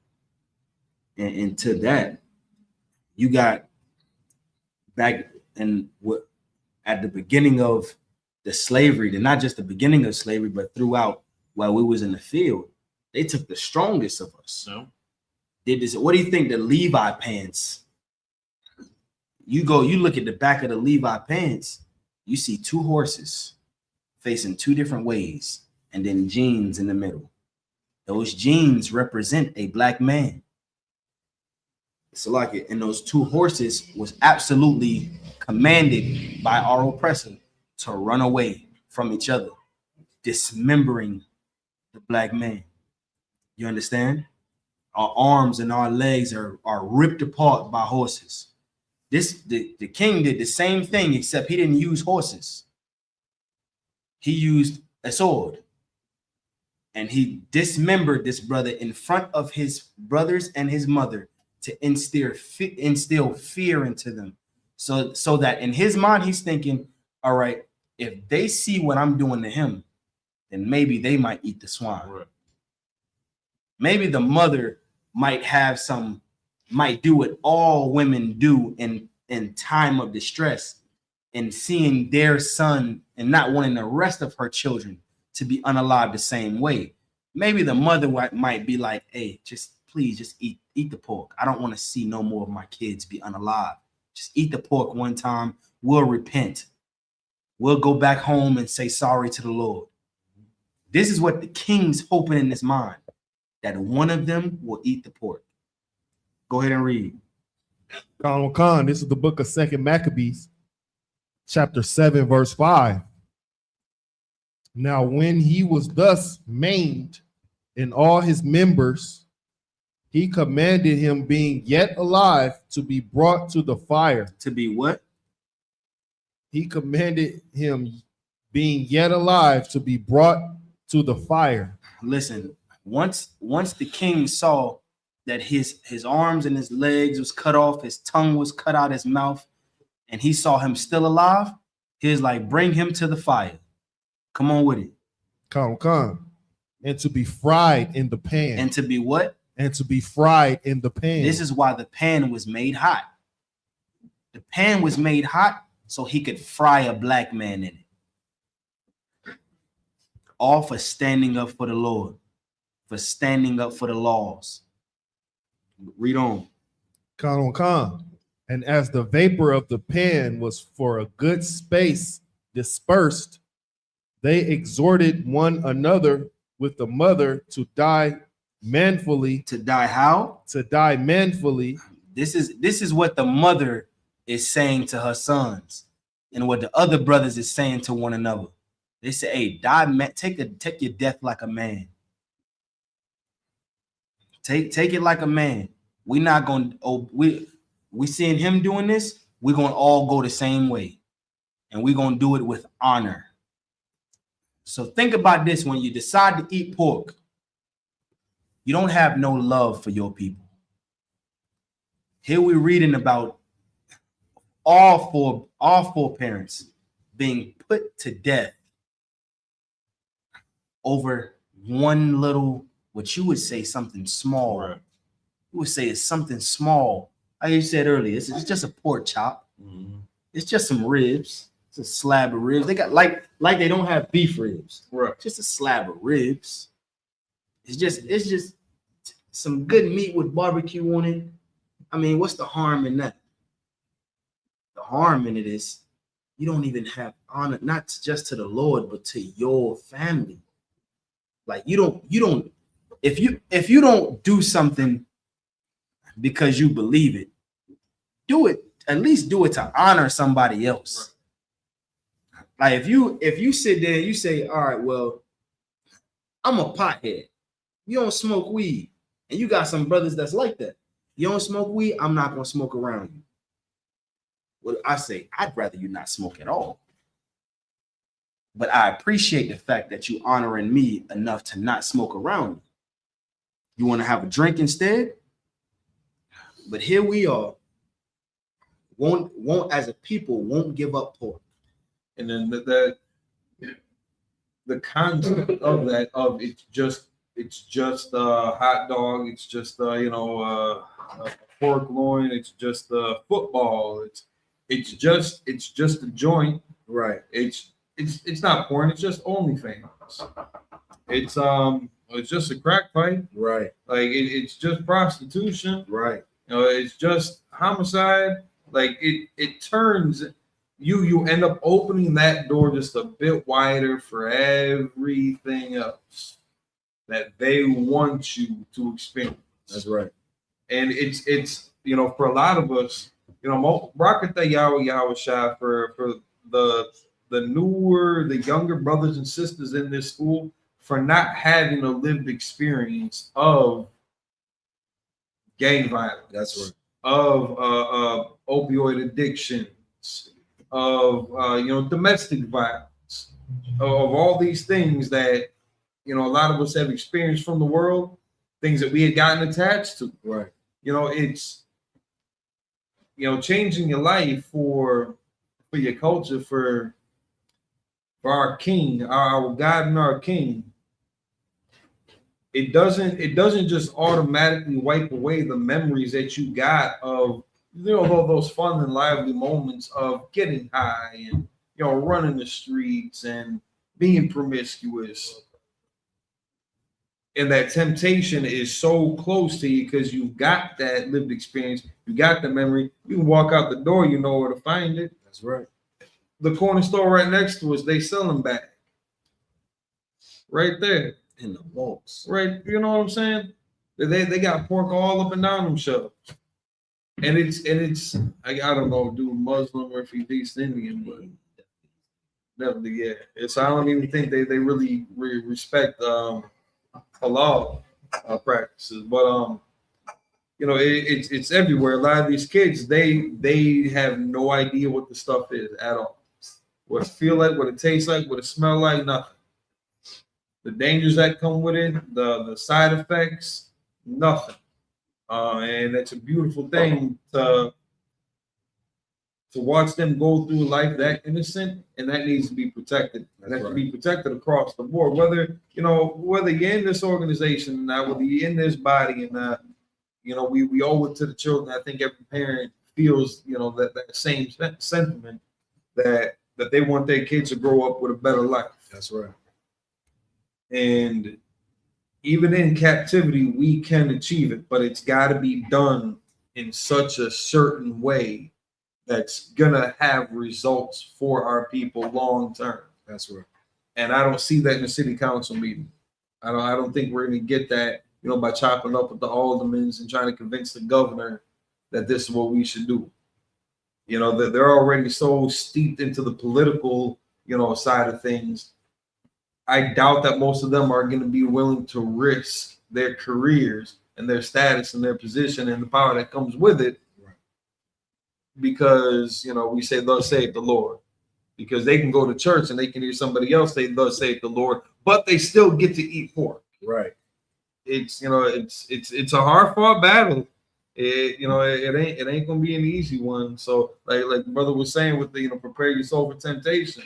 Rapid City, prepare your soul for temptations. Right. You know what I'm saying? But again, this brother right here, he's been raising his whole family to fight temptation. That's right. So I mean, we are winning, we are successful. It's and this is what it looks like. And the craziest part to me, this is why I always keep on yelling at these guys for, like the little things that they be breaking, like the little kids doing what little kids do, getting into all kind of messes. Half of the battle is just not doing stuff. You ain't got to spend no energy. You ain't got to spend no energy to not go out and get heroin. You literally ain't got to spend none to not OD off fentanyl. You ain't got to leave your house at all. Yeah. To not do it. It's we get it. We get where the struggles are, where the temptations are. You're not alone out there. Do not get distracted. That's right. When you're by yourself, when you're not at the school. If you're in a city that ain't no other brothers around you that are maybe as diligent, they're taking it as serious as you are either. Don't get distracted when them doors close and it's just you behind those safe four walls in the ceiling, and we ain't spying on you. We ain't got no bugs in your house. That's right. You know what I'm saying? Like y'all can do whatever you want when the camera shuts off, but it's that choice of disciplining yourself and your family to not do it, to stay focused, to stay diligent, to not get distracted. Let no man deceive you by any means. Right. Don't fall for it. If I could, let's clap it up. Let's get Proverbs 15:3. Canaya, hold what you have real quick. Let's get Proverbs chapter 15, verse 3. That's what he was saying was absolutely correct, man. Here's the thing. When we by yourself, it's easy to be distracted. Easy, man. Easy. And you don't think nobody's watching you. Right. You think just you're all alone, so you can do what you want to do. You're by yourself. Who got it? Go ahead and read. Come on. Proverbs chapter 15, verse 3. Come on. The eyes of the Lord are in every place. The eyes of the Lord are where? In every place. How are the eyes of the Lord in every place? Go ahead. Because he sends angels down your conscience. That's the point. When you're told to do something and you don't do it, just know that an angel is recording that. Right. And he's going back to the Lord and he's saying, hey, this brother had a lawful order and he failed to complete that order. He didn't do it. The eyes of the Lord are in every place because of the angels of the Lord. Go ahead. Behold, beholding the evil and the good. The angels are recording everything good you do and everything bad you do. And once this is why every time whenever y'all get in trouble and you hear Cap say, be honest, because if you're not honest, the Lord's gonna he's gonna let me know. Not just because of what he say in the house, right? The cameras, not just because of that, but there are angels recording every little thing that you do. When you by yourself and you're doing things that you're not supposed to do, or when you're doing things that you are supposed to do that nobody sees. Right. Just know the Lord sees it all. There was a time where I felt like I was unseen. Mm-hmm. I was just doing things. And then finally somebody was like, I see what you're doing. And I was like, in my mind, I was like, Most High in Christ. But even if you don't see it, I know the Lord sees it. Just like he sees the good things, he sees the bad things. This is why he's called a just judge, because he's not just gonna judge you for the good things you do. He's also gonna hold you accountable for every bad deed that you do when you come into the truth. You told to clean up. You told to move something over there, and you don't do it. Angel records that. He likes to stay in filth. He was told to do this. He did not do it. And then he goes back to the Lord and say, trooper so-and-so, young man so-and-so, officer so-and-so, they had orders to do this. They didn't do it. And the Most High is like, all right, no sweat. Go back, take notes again. What else? See, tell me what else he's doing. And then they shoot right back down. And they do it just like that. By the time you blink your eyes, they up, reporting it, and right back. The eyes of the Lord are to and fro throughout the earth. They're recording the good and the evil. Go ahead and read. Verse 4. So like you can drop that. Now you go back to Second Maccabees. Con, sir. That's important so you don't get distracted. Listen, these brothers and their mother understood that the angels of the Lord was right there taking notes. Are they gonna fall weak? or are they going to hold true to the banner? Are they going to be cowards, or are they going to just follow the laws with no excuses? These brothers was no coward. This sister right here was no coward. Understand? Go ahead and read. It's like, you got anything? I'm trying to find it first before I make the point about this. There's something else that they understood too, that mother understood. Come on with it. Khan. This is the book of 2 Maccabees, chapter 7, verse 6. Mm-hmm. The Lord God looketh upon us. The Lord does what? The Lord God looketh upon us. Read that in Proverbs again. Trooper, pay attention. Distractions. That's why we in the class, called distractions. Proverbs 15:3. Proverbs chapter 15, verse 3. Come on. The eyes of the Lord are in every place, beholding the evil and the good. Can you read that again? Khan. The Lord God looketh upon us. Look, they knew the Lord was right for them. Just like Stephen, man. Stephen knew the Lord was paying attention. He knew angels was recording. This is why I say a lot of people say that they'll stand for the Lord in the time of adversity. But will you do it? You understand? When that time comes, will you do it? These brothers and their mother, they understood a lot of things. They understood reincarnation is real. That's what I was gonna get at. Come on with it. Exactly what I was gonna come on with it. Once you're done with it. Nah, come on with it. Well, hey, skip down real quick the verses 21 and 22. Khan. This is the book of 2 Maccabees, chapter. That's my fault. 22 and 23.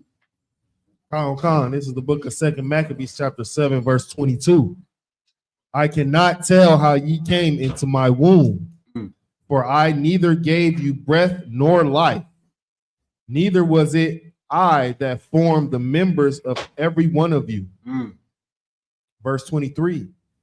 But doubtless the creator of the world, who formed the generation of man and found out the beginning of all things, will also of his own mercy give you breath and life again, as ye now regard not your own selves for his law's sake. So she understood, again, in the culture of Israel, we understand that this ain't the I guess maybe for some people it might be the first time that they walked around here, but you live, you die, your body decays, your soul gets judged, you get placed into another vessel. Right. And then you go at it again. It's not the concept of, you keep on coming back until you get it right. Until you're a perfect human being. Right. That's not what this is. Otherwise, John the Baptist, he definitely took a step down in life, because when he was Ezekiel, Elijah, my fault. Elijah. When he was Elijah, he was the man, and then he came back to John the Baptist, and he kind of muddled it up. But the process of reincarnation was nothing new to this family, because again, Israelite culture, and these were Israelites. And that gives a little bit in this situation, for sure, it gave them a little bit of power and security to commit to the trajectory of their choices in that moment. Right. Like they accepted, listen, we're about to go through one real quick, guys. Right. Team huddle, like, all right, let's get it on. Let's get this done. There ain't nobody's breaking rank. Nobody's going to lose their composure. Let's go. All the sons were with the program too. After seeing the family members dismembered and tortured and maimed and brutalized.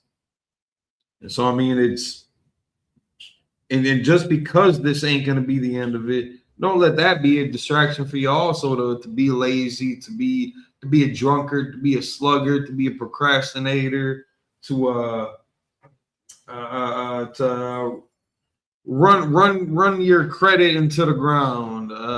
Like people got food, that PPE program. Right. You know what I'm saying? It's not an excuse to go gamble your life savings away, become a degenerate, just because drink to the point of alcohol poisoning and liver failure, just because you're gonna die and then come back to life again. That don't let that be a distraction to you either. To live a degenerate lifestyle. It's we got something of value here that ought to be protected. But again, a lot of people just don't know how to go about it. That's right. Which is why we got these schools popping up all over the place. Brothers and sisters coming into the school, coming into the body, every day now.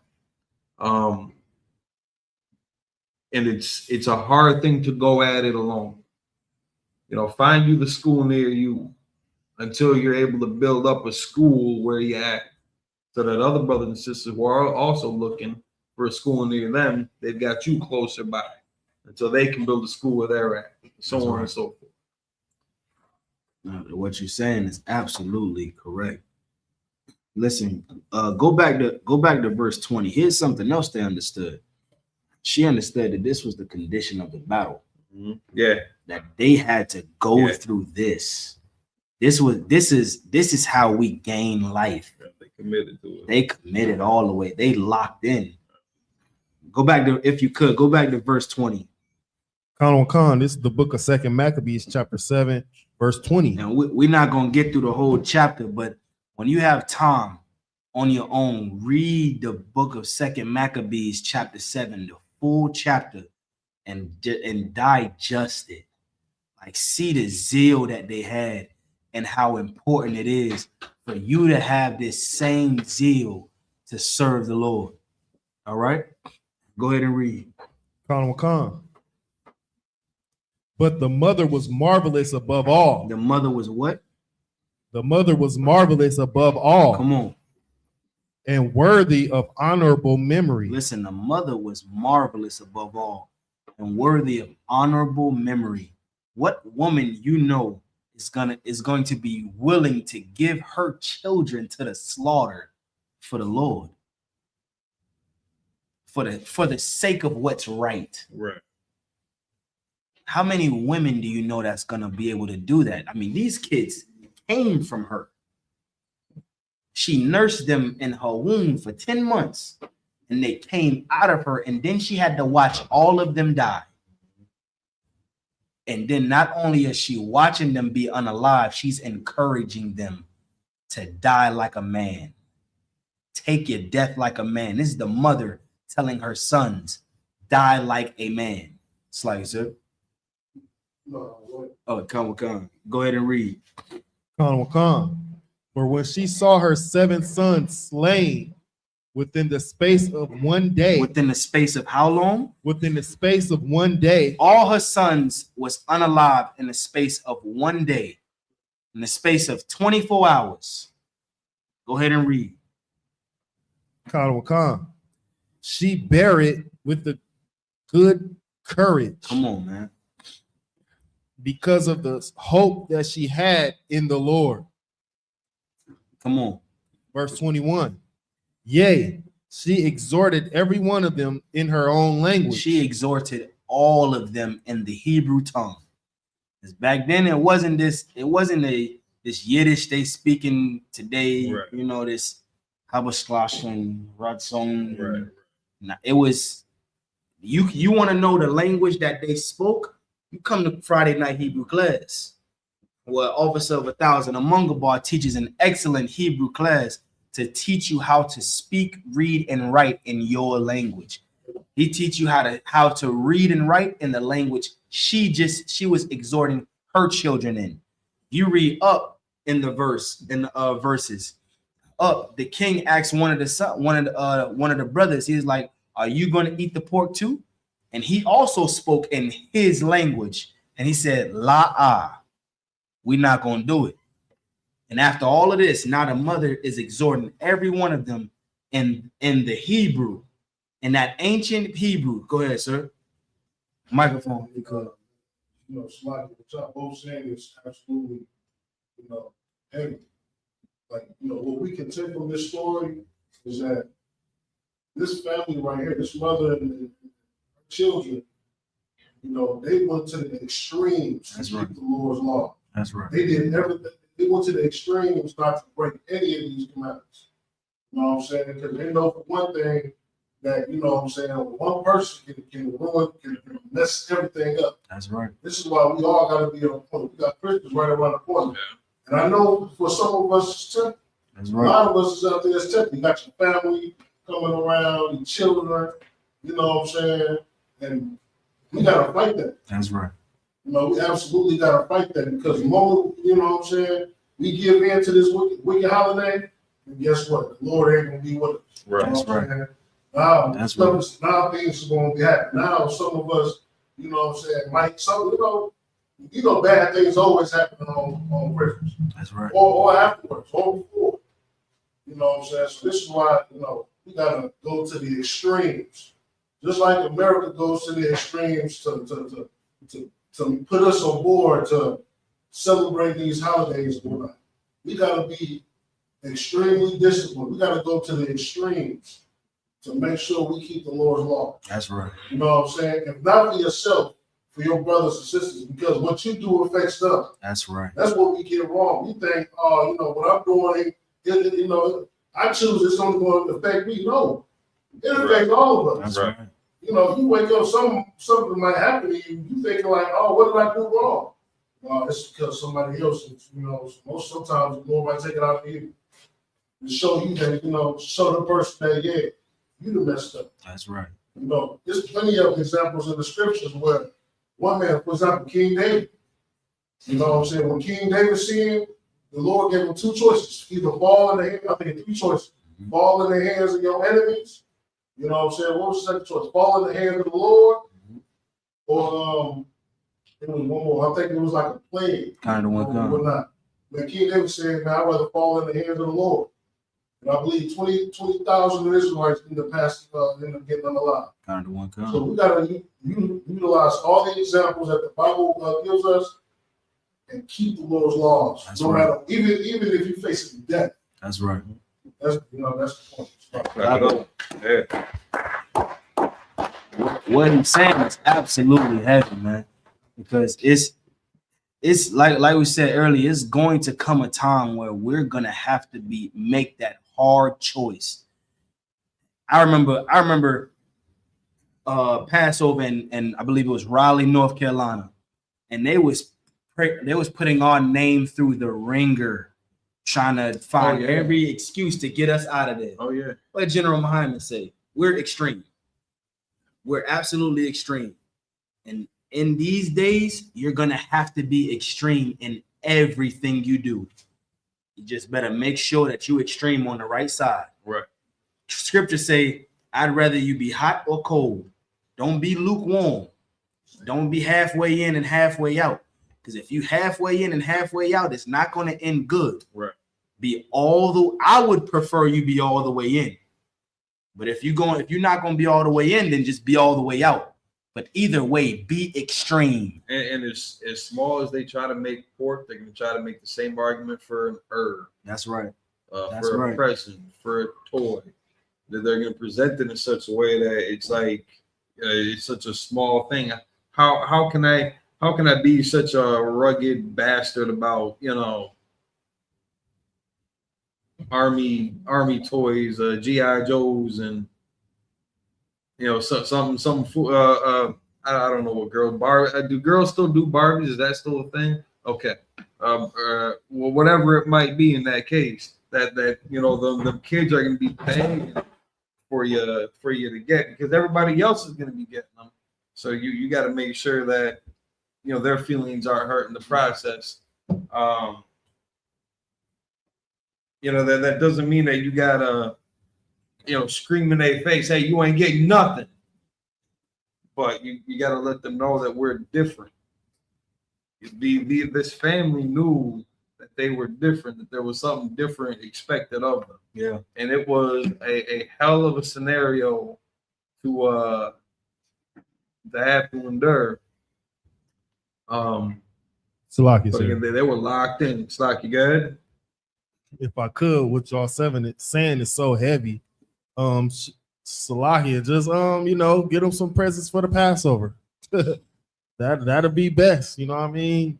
A whole month's away.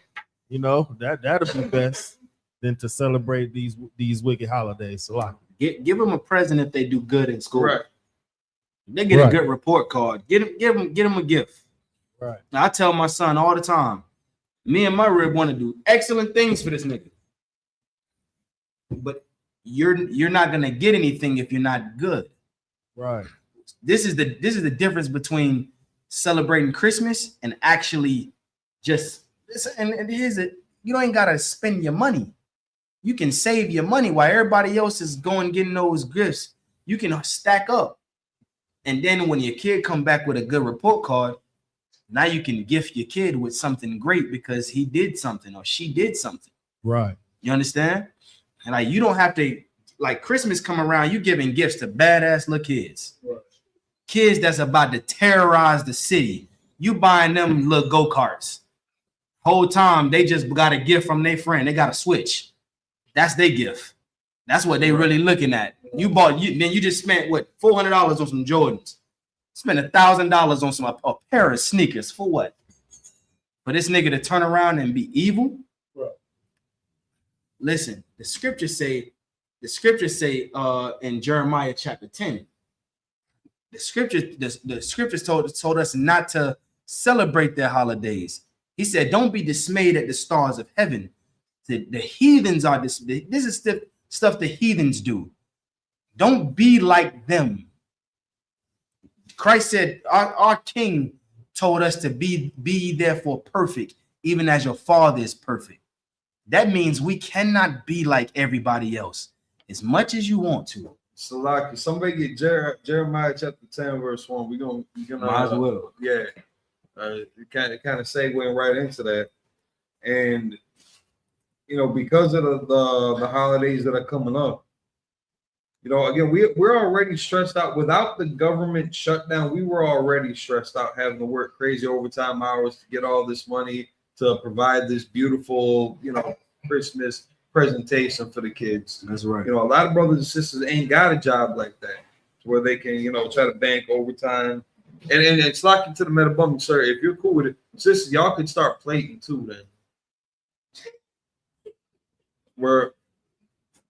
No, y'all don't want to? Listen, don't look at me like that. It was just a suggestion. It's just a suggestion. Yikes.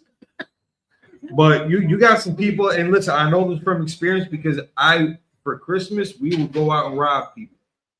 People are going to go out and commit crimes and drugs in the name of Christmas. That's right. You are going to sell somebody fentanyl that they might overdose on. Somebody's loved one is going to get buried so that your kid can get a new scooter. That's right. Or a new game.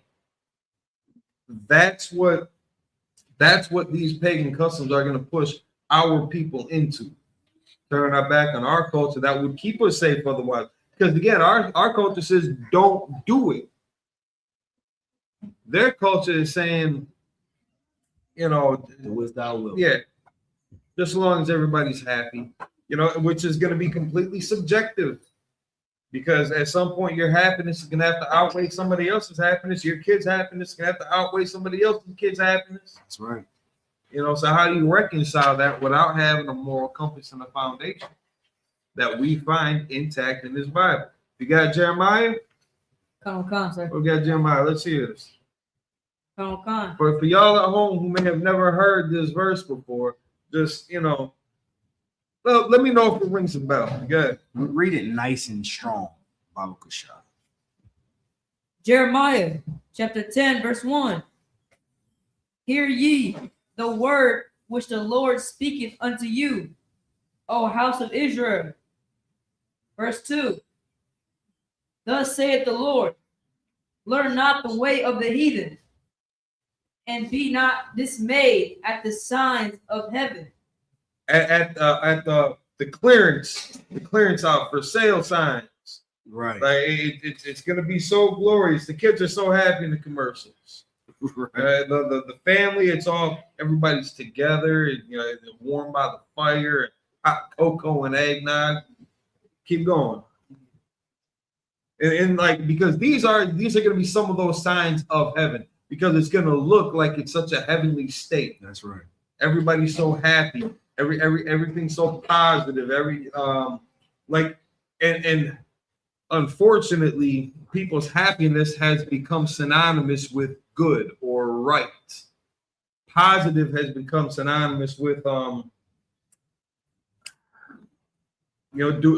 the right thing. Like for somebody, for Hitler, losing that war was a negative.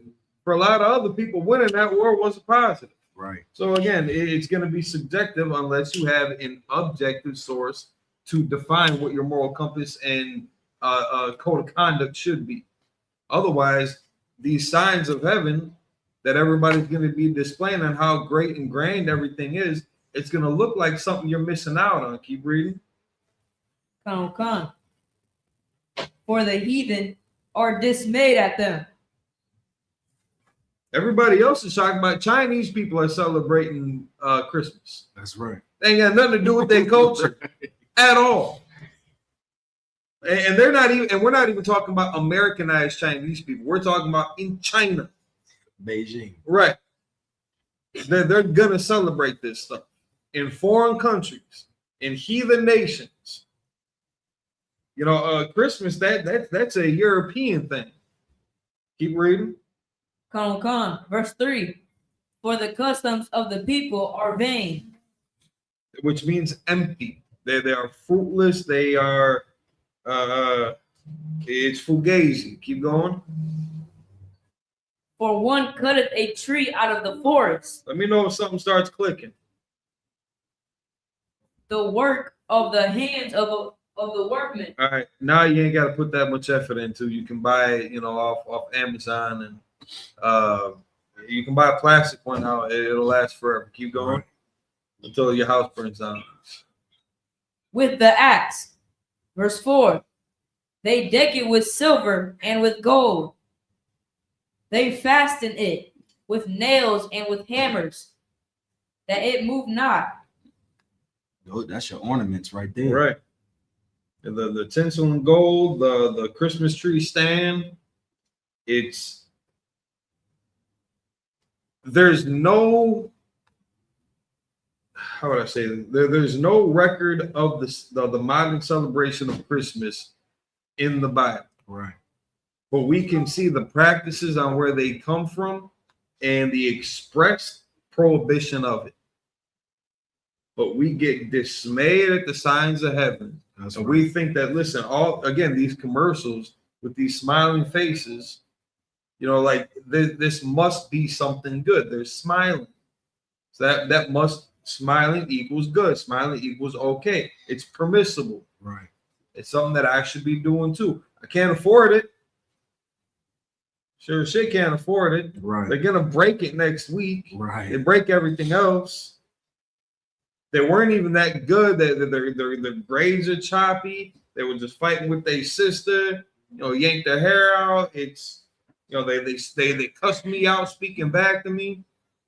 But I can't let them go to school like this. Without something new. They got to be able to tell their friends what they got too. Mm-hmm. Don't let that guilt trip fool you, man. Let them know. Look at them right in their tiny little face and say, "You ain't getting nothing. I ain't buying you nothing." That's right. Nothing at all. Never. Not at least around this time of year. You got to be stern with it about it, man. You can't cave in for it. That's right. The same way that listen, you got to treat it like something that you would be abhorrent to. If tuna drives you crazy, you got to treat everything like it's tuna. If crystal meth is your pet peeve, you treat everything like it's crystal meth. That's right. Treat that family dinner like it's a drug deal that you do not want to be a part of. And do everything within your power by any means to not be deceived or dismayed by these signs of heaven. if I could, Bible could shut. All this is a distraction. Right. All Christmas is a distraction. Right. It's a huge distraction. Don't fall weak to distractions. Because the moment you fall weak, then, especially you being in the truth, not everybody else is going to look at you and be like, I told you wasn't going to last long. I told you that was just a... Yeah. It was just a phase. And you're going to be left with the shame. Yeah. Oh. Listen, they asked me at the slave, you gonna celebrate? Absolutely not. Mm-hmm. For what? I'm throwing away money for what?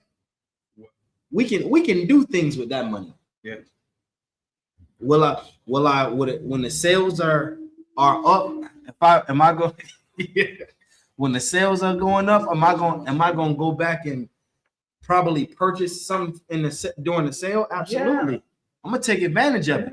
But am I going to wrap it and sit it under a tree for somebody else? Absolutely not. That sale is going to be taken advantage of by my house or the school. I'm not going to send it as a gift to somebody and say, hey, Merry Christmas. Ain't nothing merry about Christmas. It was the memorializing of somebody's death. Mm-hmm. So when you celebrate Christmas, all you're doing is celebrating the death of Nimrod. And if you look at it, most of the pagan customs are around that, death or fornication. That's pretty much the both sides of the coin. And it's again, it's wrapped up in such a way to present it. You almost you feel out of place, not giving in, because again, everybody around you is gonna do it. That's right. Say maybe one or two individuals that are sticking to their culture. Our people don't know what our culture is. That's why you got UPK schools popping up everywhere. They'll reacclimate you to who you are and what's appropriate, what's inappropriate, what you're supposed to follow, what you're not supposed to follow. Tune in to a class, man, near you. Get a school started, in your area if there's not one. That's right. Listen, let's it's like you was done with I'm good. Let's get Matthew chapter 6, verse 24 real quick. And then we'll end it with Exodus 23 and 22.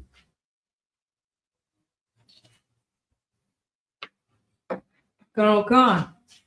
Matthew chapter 6, verse 24. Come on with it. No man can serve two masters. No man can do what? Serve two masters. Listen, this is why you can't fall weak to distractions. Because if you fall weak, you're serving a master. You're serving your demons. Once you fall weak to your distractions, you're absolutely serving your demons. And the scriptures say no man can serve two masters. You can't serve God and your demons at the same time. You have to pick one. Go ahead.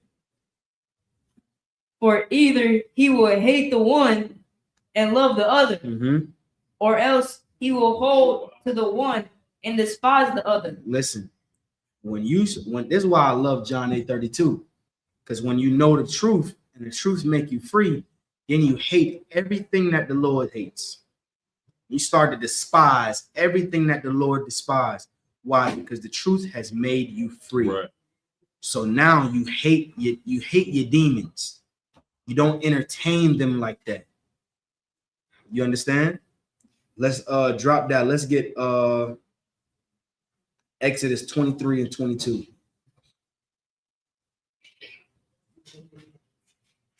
Let me let Sue Falls read this in Exodus. Trooper Yah, give me Exodus 23 and 22. Read it nice and strong, Trooper. 23 and 2? 23 and 22. Well, Salaki out of one. You got it? 2 up. This is the book of Exodus, chapter 23, verse 22. Come on. But if thou shalt indeed obey his voice. If thou shalt do what?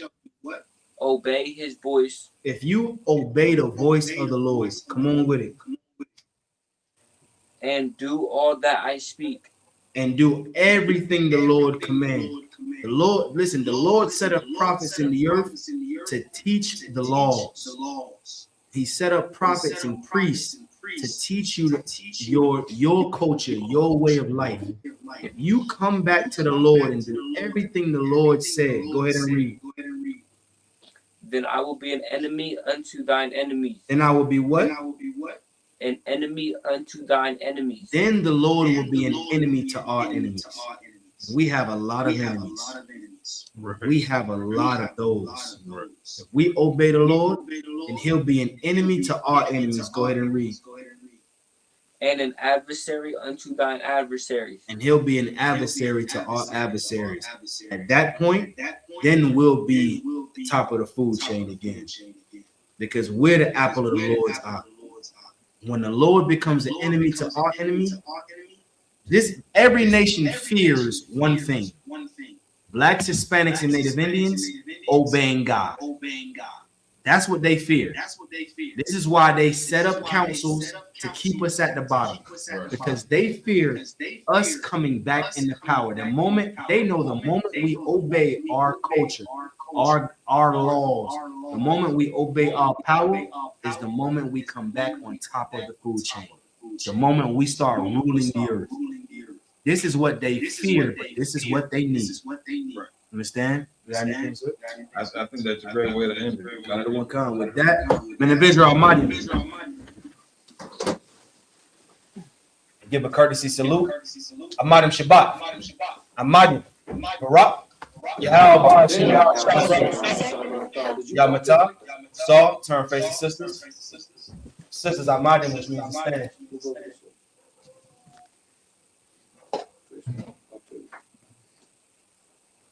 Men of Israel, Amadim Shabbat, Amadim, Barak, Yahweh Shemar, Yamata, class dismissed.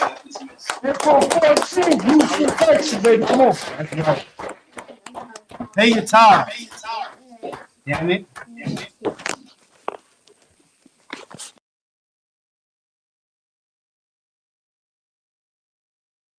Ooh, 27 Club. All right, gang, let's really nail it this time. Here we go.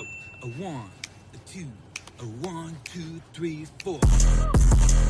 Been in this shit for some years, I ain't never left. Nigga try to save his life like he's scared of death. I got Hillstar on my body, bitch, I'm heaven sent. Hey, this UPK ain't nothing, we on fellowship. Been in this shit for some years, I ain't never left. Nigga try to save his life like he's scared of death. I got Hillstar on my body, bitch, I'm heaven sent. Hey, this UPK ain't nothing, we on fellowship. Florida Lee on my top, this a Saints hat. This the third can't be been in, he a J-Cat. Nigga tryna steal the sauce, yeah, I hate that. But I ain't make the rules, I can't change that. New bottle, new wine, yeah, I can't crack. Look, flag on the play, they grabbing face masks. Niggas always saving hoes where your cape at. The only killer that you know without no face tag. Hell yeah, my bitch bad, Proverbs 31, yeah. This is not a drill, I be 30'd up, yeah. He about to crack the sky, you better hurry up. It's all bad when you see us hang that jersey up. It's mad brick, I got the blick with my cover on. He a fed, he a op, got his cover blown. Look, I'm really outside without no scully on. It's one West, bitch, I'm on with my brothers on. He got ranked, then he left, he broke another oath. I got the plate, we about to take another zone. They was sleeping on the team, now they comatose. Left his brother out to dry, I guess he wanna fold. Put the oil on his head, that's another soul. I try to tell him we a pro, don't do this shit at home. She unhappy, left her man, she a 304. He try to justify that shit, he broke the penal code. Been in this shit for some years, I ain't never left. Nigga try to save his life like he's scared of death. I got Hillstar on my body, bitch, I'm heaven sent. Hey, this UPK ain't nothing, we on fellowship. Been in this shit for some years, I ain't never left. Nigga try to save his life like he's scared of death. I got Hillstar on my body, bitch, I'm heaven sent. Hey, this UPK ain't nothing, we on fellowship.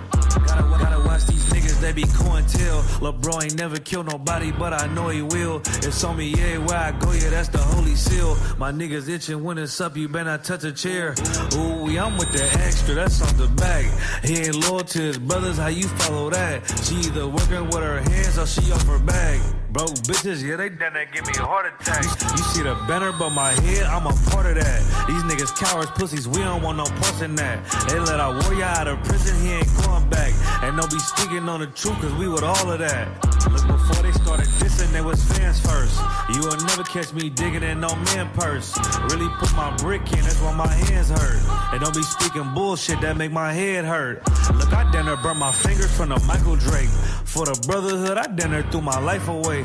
I never see him, tell him come off from their high place. We can't do it, we told them we gon' find a way. They rather march 1,000 deep, we rather feed the people. They wouldn't put on all black, now he reading Hebrew. UPK the standard if you speak on Hebrew. Don't think they solid, get with them niggas just gon' leave you. Been in this shit for some years, I ain't never left. Nigga try to save his life like he's scared of death. I got Hillstar on my body, bitch, I'm heaven sent. Hey, this UPK ain't nothing, we on fellowship. Been in this shit for some years, I ain't never left. Nigga try to save his life like he's scared of death. I got Hillstar on my body, bitch, I'm heaven sent. Hey, this UPK ain't nothing, we on fellowship.